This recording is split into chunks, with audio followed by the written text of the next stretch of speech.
बिस्मिल्लाहिर्रहमानिर्रहीम। अस्सलाम वालेकुम नादरीन, आप यूट्यूब चैनल देख रहे हैं, मैं इमरान खान हूँ। नादरीन, आज आज़ाद कश्मीर के शहरियों के हवाले से, आज़ाद कश्मीर के हवाले से आज एक बड़ा अहम दिन होने जा रहा है, क्योंकि आज फैसला हो जाएगा। अगर आज़ाद कश्मीर के शहरी निकल आए और बहुत बड़ी तादाद में निकल आए और उन्होंने अपने लॉन्ग मार्च को कामयाब बना लिया, तो फिर मुतालबात पे भी बात होगी, मुज़ाकरात भी दोबारा होंगे, चीज़ें नॉर्मलाइज होने की तरफ जाएंगी। लेकिन अगर आज अवाम ना निकली और अवामी जॉइंट एक्शन कमेटी के लोग अकेले रह गए, तो फिर याद रखिएगा, जो लोग इस कमेटी के अंदर शामिल थे या जो लोग भी इसके साथ काम करते रहे हैं, उनके खिलाफ एक बड़ा हौलनाक और खौफनाक किस्म का क्रैकडाउन होगा। यानी जो पाकिस्तान तहरीक इंसाफ के साथ हमने होते हुए देखा गुज़िश्ता 4 सालों में पाकिस्तान में, उससे मिलती जुलती या उससे ज़्यादा शिद्दत की चीज़ें हम होती हुई देखेंगे आज़ाद कश्मीर में। तो आज के दिन के ऊपर सारा इन्हिसार है। देखिए, हमारी सारों की ज़िंदगी में ना कभी ये मौका आता है कि हमें फैसला करना पड़ता है। ये बात मैं आज़ाद कश्मीर के शहरियों से कर रहा हूं, हर एक की ज़िंदगी में आता है। इमरान खान की ज़िंदगी में मौका आया, उसको फैसला करना था कि वो किस रास्ते पे चलेगा, तो उसने अपना रास्ता चुन लिया। उसने कहा, जी मैं हकीकी आज़ादी लूंगा और मैं इनके सामने हार नहीं मानूंगा, मैं इनसे नहीं डरूंगा और इनका मुकाबला करूंगा। तो इमरान खान ने अपना रास्ता चुन लिया।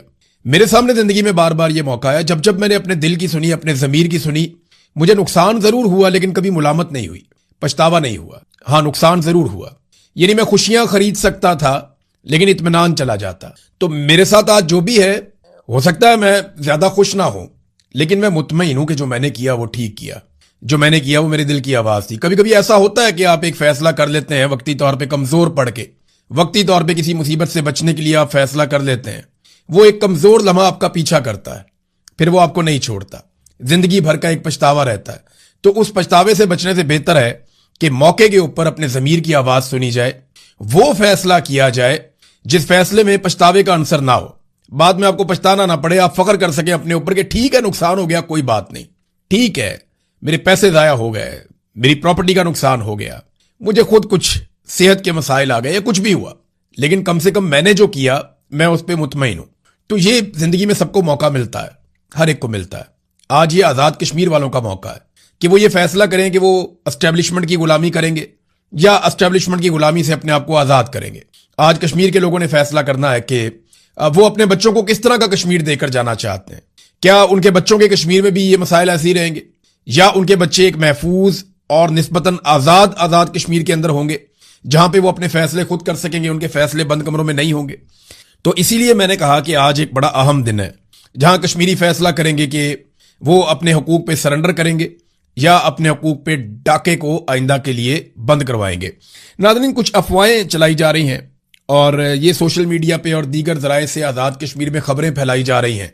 खबरें ये फैलाई जा रही हैं कि कोई कह रहा है कि कॉल मुअख्खर हो गई, कोई कह रहा है कि ये हो गया, कोई कह रहा है कि वो हो गया, कोई कह रहा है कि क्यादत में फलां बंदे पकड़े गए। तो ऐसा कुछ भी नहीं है। जो अवामी जॉइंट एक्शन कमेटी की सारी क्यादत है वो महफूज है और वो आपस में किसी ना किसी तरह राब्ते में भी है, नंबर 1। नंबर 2, अगर लॉन्ग मार्च कामयाब होता है तो ये सारे लोग अवाम के बीच में आ जाएंगे और वो दिखाई भी देगा उस वक्त। और नंबर 3, अभी तक एहतजाज की कॉल को मुअख्खर नहीं किया गया, यानी एहतजाज को कैंसिल नहीं किया गया। अभी तक 9 जून का एहतजाज अमली तौर पे एग्जिस्ट कर रहा है, उसकी कॉल अभी तक खत्म नहीं की गई। और ये जो ऑफिशियल अकाउंट्स हैं वहां से ये खबर बार बार दी जा रही है कि अफवाहों पे आप कान ना धरे। मार्केट में बहुत सारी लॉन्ग मार्च के हवाले से अफवाहें फैलाई जा रही हैं, मगर ऑफिशियल्स कह रहे हैं कि इनके ऊपर कान मत धरें और आप फोकस रखें 9 जून के अपने एहतजाज के ऊपर। नाज़रीन, हमने आज कुछ मनाजिर बरतानिया में भी देखे जो अजीब मनाजिर हैं। हम ये तवक्को नहीं कर रहे थे माजी में कभी कि ऐसा भी होगा, लेकिन आसिम मुनीर साहब ने जिस तरीके से पाकिस्तान को चलाया है, हमने बहुत सारी चीजें पहली मरतबा होते हुए देखी। तो आज एक और नई चीज हमने होते हुए देखी कि वो कश्मीरी नौजवान और कश्मीरी शहरी जो आजाद कश्मीर के हैं, जो रहते हैं बरतानिया में, वो जो एहतजाज किया करते थे इंडियन एम्बेसी के बाहर जाकर, और वो भारत के खिलाफ एहतजाज किया करते थे हमेशा से, इस बुनियाद पर कि भारत कश्मीरियों के हकूक गसब कर रहा है, वो सारे लोग आज पाकिस्तान की एम्बेसी के बाहर एहतजाज कर रहे थे। ये इंतहाई अफसोसनाक मनाजिर हैं और पाकिस्तान को यहां तक लाए एस्टेब्लिशमेंट के फैसले।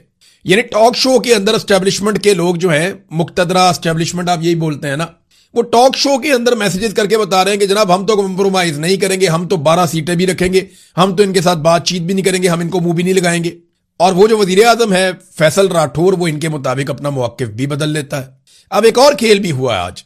फैसल राठौर ने मेरी इंफॉर्मेशन के मुताबिक जो वजीर आजम है आजाद कश्मीर का, उसने पाकिस्तान पीपल्स पार्टी की क़यादत को बताया कि जो खेल इस वक्त एस्टेब्लिशमेंट खेल रही है आजाद कश्मीर में, या तो आप इलेक्शन मुलतवी करवा दें कि इलेक्शन ही ना हो वहां पे, और अगर आजाद कश्मीर में इलेक्शन हुआ और अपने शेड्यूल के मुताबिक हुआ जो कि जुलाई के आखिर में होने जा रहा है, 1 महीना और कुछ दिन उसमें बाकी हैं, और अगर तो इलेक्शन अपने शेड्यूल के मुताबिक आजाद कश्मीर में होता है तो हम अपने हलकों में भी नहीं घुस सकेंगे इसके बाद, क्योंकि देखिए पीपल्स पार्टी का वहां पे वजीर आजम बनाया गया, फैसल राठौर उसका नाम है, और वो एस्टेब्लिशमेंट के साथ बड़े अच्छे तरीके से चलता है।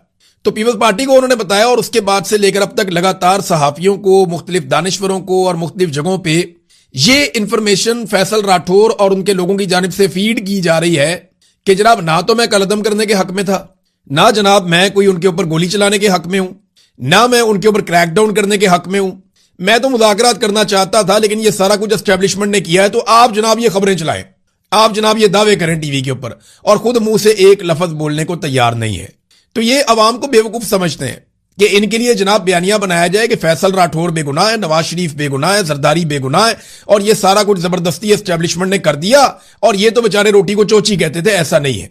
मैं कुछ चीजें रिकॉर्ड पे लाना चाहता हूं और मुझे आजाद कश्मीर के लोग मेरी तस्हीह कर सकते हैं। आप खुद बताएं मुझे, यहां कमेंट करके आप बता दें कि क्या नवाज शरीफ ने या जरदारियों ने, शरीफों ने या जरदारियों ने, किसी ने भी अभी तक मजम्मत की है जो रावला कोर्ट में कत्लेआम हुआ या जो ऑपरेशन हुआ उसकी, या एक अवामी ज्वाइंट एक्शन कमेटी को कलअदम करार देने पर इन्होंने कोई मजम्मत की हो या कोई स्टेटमेंट दिया हो इस अमल के खिलाफ? तो ना नवाज शरीफ बोला, ना जरदारी बोला, और ना इनके खानदान बोले, और ना इनकी पॉलिटिकल पार्टीज बोली। तो ये तो बेनिफिशियरी है इस सारे खेल के।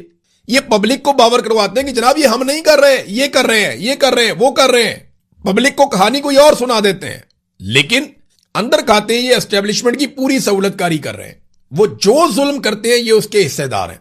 मुझे बताएं ना, वहां पे अब कोई जर्नैल बैठ के तो आईनी तरमीम नहीं कर रहे थे ना। आईनी तरमीम तो उन्होंने जरदारी और नवाज शरीफ के जरिए करवाई है। फजल रहमान उसके अंदर हिस्सेदार बने। ये जो कुछ इन्होंने पाकिस्तान के साथ इलेक्शन चोरी किया है, अगर जरदारी और नवाज शरीफ ना करते तो ये जर्नैल तो अकेले इलेक्शन चोरी करके खुद आके एमएनए, एमपीए, सेनेटर बन के तो नहीं बैठ सकते थे। तो ये सारे हर चीज के अंदर बराबर के मुजरिम है। लिहाजा जहां पे एक्सपोज किया जाता है मिलिट्री एस्टेब्लिशमेंट को उनके गुनाहों की पादाश में, वहां उनके सहूलतकारों का नाम लेना भी अशद जरूरत है कि ये लोग भी रिस्पॉन्सिबल हैं और ये उसके बेनिफिशियरी हैं। ये जूते पॉलिश कर करके और आपस में एक लाइजॉन बना के 2 नंबरी करके इन्होंने मुल्क को लूटने का एक तरीका ढूंढा हुआ है और मिलजुल कर कार्रवाई डाल रहे हैं। जो कुछ रावला कोर्ट में हुआ, किसी ने कोई मजम्मत नहीं की, किसी ने कोई बात नहीं की, ये बराबर के शरीक हैं। नाजरीन, एक और बड़ी इंपॉर्टेंट चीज है, वो ये है कि एतवार की रात को रावला कोर्ट में हुआ क्या। देखिए, आज मंगल का दिन है, कल पीर का दिन था। मैं सारा दिन कोशिश करता रहा कि सारी मालूमात मैं इकट्ठी करूं। मैंने दर्जन भर लोगों से बात की, अलग अलग लोगों से इंफॉर्मेशन ली कि एक्चुअली रावला कोर्ट में क्या हुआ। एक तो पूरे कश्मीर के अंदर जो है वो बात करना ही अजाब बना हुआ है। इंटरनेट, मोबाइल फोन, ये चीजें बंद है। मवासलात का पूरा निजाम दरम बरम करके बंद किया हुआ है कि लोग आपस में राब्ते में ना रहें। और ये सारा कुछ किया हुआ है ताकि अवामी ज्वाइंट एक्शन कमेटी के लोग ज्यादातर आपस में राब्तों में ना आ सकें, और अगर वो राब्तों में आ गए तो फिर वो क्या करेंगे, वो ज्यादा बेहतर कोऑर्डिनेशन के साथ निकलेंगे। लिहाजा उनके राब्ते तोड़ने के लिए पूरी की पूरी कश्मीर की आवाम को ही सजा दे दी गई। तो आप वहां से इंफॉर्मेशन कलेक्ट नहीं कर सकते, बहुत मुश्किल है। तो मैंने अलग अलग सोर्सेज से जो इंफॉर्मेशन कलेक्ट की वो अभी भी बखरों में और टुकड़ों में है।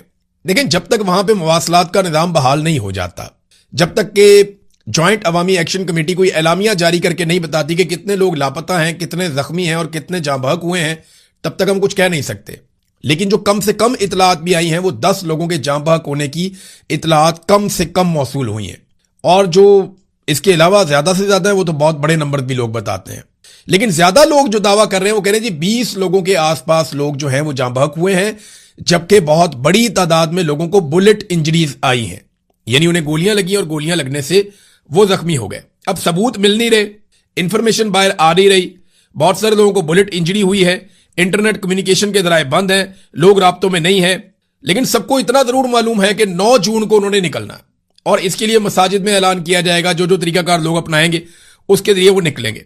होना यह था कि 9 जून को पूरे कश्मीर के अंदर लॉकडाउन होना था और एक लॉन्ग मार्च शुरू होना था।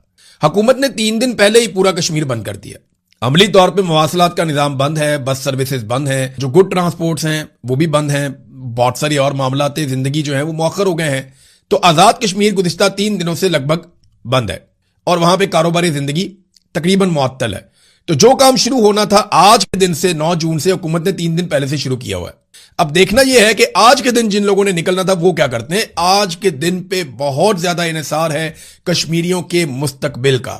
अगर आज कश्मीरी जीतने के लिए निकले तो ये सारा कुछ हासिल कर सकते हैं, और अगर आज कश्मीरी नहीं निकलते और ये मौका जाया करते हैं तो इसके बाद एक बड़ा खौफनाक क्रैकडाउन, मैं पहले बता रहा हूं आपको, बाद में कोई ना कहे, बड़ा जबरदस्त क्रैकडाउन प्लान किया गया। जितने सहाफी बात करते हैं अवामी जॉइंट एक्शन कमेटी के हक में या थोड़ा बहुत भी उन पर शक होगा वो सारे ज़ेरे ताब आएंगे। नौकरियां छीन ली जाएंगी, सहाफियों को निशाने इबरत बनाया जाएगा, जितनी आवाजें उठती हैं सारी कुचल दी जाएंगी, सियासी लोग जितने उनके साथ जुड़े हैं उन सबको निशाने इबरत बनाया जाएगा। कोई भी उन लोगों की हमदर्दी रखने वाला इलेक्शन ना लड़ सकेगा ना जीत सकेगा, और इन लोगों को जो अवामी जॉइंट एक्शन कमेटी के लोग हैं इनको इनकी फैमिलियों समेत निशाने इबरत बनाया जाएगा। ये मैं आपको पहले बता रहा हूं। और इसका आगाज थोड़ा बहुत हुआ, आपने एक टीजर देखा है, अभी आप देखेंगे उसका ट्रेलर, और फिर आप बहुत जल्द उसका पूरा एक्शन भी देखेंगे। और ये वो करेंगे अगर अवाम नहीं निकलती अपने हक के लिए तो फिर पूरी तरह से कुचले जाने के लिए आप तैयार रहें। नादरीन, गिलगित बल्तिस्तान में वही हुआ जिसके बारे में मैंने आपसे कहा था कि ये आपस में लड़ेंगे, नूरा कुश्ती करेंगे। नूरा कुश्ती का मैंने बकायदा अपने वीलॉग के जो पेज है उसके ऊपर लिखा भी था कि नूरा कुश्ती है। तो नूरा कुश्ती मुकम्मल हो गई। नूरा कुश्ती के बाद जिसको जितनी सीटें मिली, इसी तनख्वाह पे काम करने के लिए पाकिस्तान पीपल्स पार्टी और नून लीग ने मिलकर गिलगित बल्तिस्तान में हुकूमत बनाने का फैसला कर लिया है। अभी थोड़े दिन पहले तक वो कहते हैं बहुत बुरे हैं, ये चोर हैं, ये फार्म 47 पे आए हुए हैं, ये गलत फैसले कर रहे हैं, ये आपका हक मार रहे हैं, ये आपके हक पे डाका डाल रहे हैं। और अब वो दूसरा कह रहा था नहीं ये है चोर, ये फ्रॉडी है। तो देखो उन्होंने कराची का क्या हाल किया, वो तुम्हारा भी यही हाल करेंगे। और अब वो दोनों बैठ गए मिलके, और मिलकर अब वो गिलगित बल्तिस्तान के वसाइल को लूटेंगे। और आप ये होता हुआ देखेंगे, हमेशा से यही होता चला जा रहा है। जो इनको मिलिट्री एस्टेब्लिशमेंट कहेगी ना ये करते चले जाएंगे। तो मिलकर अब इन्होंने हुकूमत बनाने का फैसला किया है। पाकिस्तान तहरीक इंसाफ जीती है या नहीं जीती, तहरीक इंसाफ ने सारे लूटे तबाह कर दिए हैं। यानी उनका इलेक्शन लड़ने में जो सबसे बड़ी कामयाबी आप कह सकते हैं वो ये है कि जितने लोग गिलगित बल्तिस्तान में लोटे बने थे वो सारे रिजेक्ट हो गए। हालांकि उनकी बड़ी अपने इलाकों में वोट बैंक भी था, अपने इलाकों में पहचान भी थी, और वो जोम के साथ अलग हुए थे जब खालिद खुर्शीद के खिलाफ पूरा एक ऑपरेशन किया गया था कि जनाब हमें तो हमारे लोग वोट डाल देंगे, नहीं पड़े वोट, फारिग हो गए। तो पीटीआई ने लोटे सारे ठोक दिए, हत्ता के बड़ा लोटा जो था वो भी ठोक दिया। गो के खुद पाकिस्तान तहरीक इंसाफ अक्सरियत नहीं ले सकी। हां, जो मैंने बात की पिछले वीलॉग में, अब बैरिस्टर गौहर भी वही बात कर रहे हैं और उन्होंने वजाहत के साथ बात की, ये कोई ढकी छुपी बात नहीं है। बैरिस्टर गौहर ने साफ कह दिया कि जनाब हमारे साथ प्री पोल रिगिंग हुई है। लेकिन जो धांधली पाकिस्तान तहरीक इंसाफ के साथ गिलगित बल्तिस्तान में हुई उसका 80% इलेक्शन वाले दिन से पहले हो चुका था। जो जो उन्होंने करना था उन्होंने पहले कर दिया था। पहले उन्होंने तैयारी बड़ी कमाल की, बार बार आपको बता रहा था कि वो ये भी कर रहे हैं, वो ये भी कर रहे हैं, वो ये भी कर रहे हैं, वो ये भी कर रहे हैं, और इलेक्शन वाले दिन उन्होंने ये करना और इलेक्शन वाले दिन उन्होंने वो कर दिया। 2-3 सीटें जो है वो ऐसी हैं जहां पाकिस्तान तहरीक इंसाफ के हमायत याफ्ता उम्मीदवारों को जीतना चाहिए था, वो उन्होंने जबरदस्ती ले ली। लेकिन ज्यादातर सीटें उन्होंने इलेक्शन होने से पहले ही छीन ली थी, दीवार के साथ लगा के, लेवल प्लेइंग फील्ड ना देकर, इंतखाबी निशान ना देकर। दूसरा जो इंतखाबी निशान एक इत्तेहाद की सूरत में मिला वो भी उनसे छीन लिया। उनके वोटर लिस्टों के अंदर जो तब्दीली कर दी गई, पोलिंग स्टेशंस को उठा के कहीं से कहीं पहुंचा दिया गया, अपनी मर्जी का अमला लगा दिया गया और हर हरबा इस्तेमाल किया गया। यहां तक कहा गया कि अगर आपने पीपल्स पार्टी और नून लीग को वोट ना दिया और पीटीआई को वोट दिया तो याद रखिएगा जैसे हमने खैबर पख्तूनख्वा की गंदुम बंद की है, हम गिलगित बल्तिस्तान की गंदुम भी बंद कर देंगे। रोटी तक का डरावा दिया गया लोगों को। तो प्री पोल रिगिंग की एक लंबी दास्तान है जो वहां पे की गई है। मैंने आपसे कहा था कि नवाज शरीफ साहब को सख्त अल्फाज का सामना करना पड़ा, एक सख्त पैगाम उन्हें पहुंचाया गया। मेरी खबर की तस्दीक मालिक साहब ने भी कर दी है। मोहम्मद मालिक साहब का भी एक क्लिप आ गया, वो भी ये कह रहे हैं कि नवाज शरीफ साहब को यह बता दिया गया जनाब आपका डंग निकल गया और आप अब क्राउड पुलर नहीं रहे तो आप कुछ नहीं कर सकते, लिहाजा वापस जाएं। तो मैंने आपको पहले बताया था कि मियां नवाज शरीफ साहब को वहां पे जिस किस्म की उन्होंने तकरीर की उसके बाद उन पे ऐतराज हुआ, उन्हें सख्त पैगाम पहुंचाया गया, उन्हें वहां से निकाल दिया गया। देखिए, बंदे इकट्ठे कर लेना कोई मसला नहीं है। ये तो आईपीपी जो है वो पाकिस्तान की गैर मकबूल तरीन जमात है, वो भी बंदे इकट्ठे कर लेती है। पैसा फेंक तमाशा देख, यानी बड़ा आसान है, आपके पास पैसा होना चाहिए, आप पैसा फेंकते जाएं, मजदूरों को, गरीबों को, कमजोरों को, मेहनत कशों को फैक्ट्रियों से उठा के बंदों को बसों में भर के आप लाते जाइए और आप 50,000 बंदा सामने इकट्ठा कर लें तो आपका बहुत बड़ा जुलूस बन जाएगा। बंदे तो फजलुर रहमान साहब भी मदारिस में इकट्ठे कर लेते हैं, वो एक नारा लगाते हैं मजहबी नौयत का और मदारिस को कह देते हैं अपने स्टूडेंट्स को लेकर आ जाओ, बसें चली जाती हैं, वो स्टूडेंट सारे पहुंच जाते हैं और सामने 10-12,000 15,000 का मजमा होता है और वो इतने ऑर्गेनाइज बैठते हैं कि लगता है जैसे 50,000 है। तो फजल रहमान साहब भी बंदे इकट्ठे कर लेते हैं, बंदे तो आईपीपी भी इकट्ठे कर लेती है, बाकी लोग भी कर लेते हैं। बंदे इकट्ठे कर लेना अलग बात है, उस क्राउड को कंट्रोल करना, उसको चार्ज करना और उसको अपने साथ लेकर चलना, ये लीडर कर सकता है। और नवाज शरीफ साहब की अब ये कैपेसिटी खत्म हो गई है। जब तक नवाज शरीफ साहब कोई बड़ी कुर्बानी नहीं देंगे तब तक उनको ये सहूलत अब मुयस्सर नहीं है। नादरीन, एक और इंटरेस्टिंग खबर जो इंटरनेशनल फ्रंट से है वो मैं पढ़ रहा था, डोनाल्ड ट्रंप का स्टेटमेंट। डोनाल्ड ट्रंप ने इसराइल को यहां तक कह दिया कि अगर नेतन्याहू बाज नहीं आता और ईरान के ऊपर अटैक करता रहता है तो फिर ईरान के हमले की सूरत में उसको तनहा लड़ना पड़ेगा। ये डोनाल्ड ट्रंप के स्टेटमेंट का मतलब ये है। देखें, अगर 2 दिन के लिए भी या 3 दिन के लिए भी अकेला छोड़ता है ना अमेरिका इसराइल को, और ईरान को पूरा मौका मिलता है उसके साथ लड़ने में, तो ये 2-4 दिन की खुराक है ईरान की इसराइल, जो ईरान इसराइल के साथ कर देगा। तो इसराइल को यह बात समझ आ गई है, और अमेरिका के बारे में मुझे एक बात समझ आ गई है, और आलमी सतह पे सबको अब समझ जाना चाहिए कि अमेरिका अब मजीद लड़ाई शायद अफोर्ड कर नहीं सकता। डोनाल्ड ट्रंप ने बहुत हजीमत उठाई है, बहुत शर्मिंदगी उठाई है इस लड़ाई में। अब वो मजीद लड़ाई नहीं लड़ना चाहते। पाकिस्तान समेत ये जो पूरा रीजन है ना, यहां ताकत का तवाजुन हमेशा के लिए बदल गया है। ये रीजन अब किसी और तरह कंट्रोल होगा, इसके डायनामिक्स तब्दील हो चुके हैं। अरब ममालिक की सोच भी आने वाले दिनों में बदलेगी।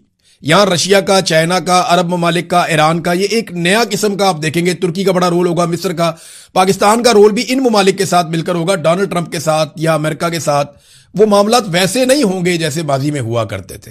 ये पूरा का पूरा एक गेम चेंजर था। ये जो एक दौरानिया गुजरा है जंग का, इसने बहुत सारी चीजों को बदल दिया इस रीजन में।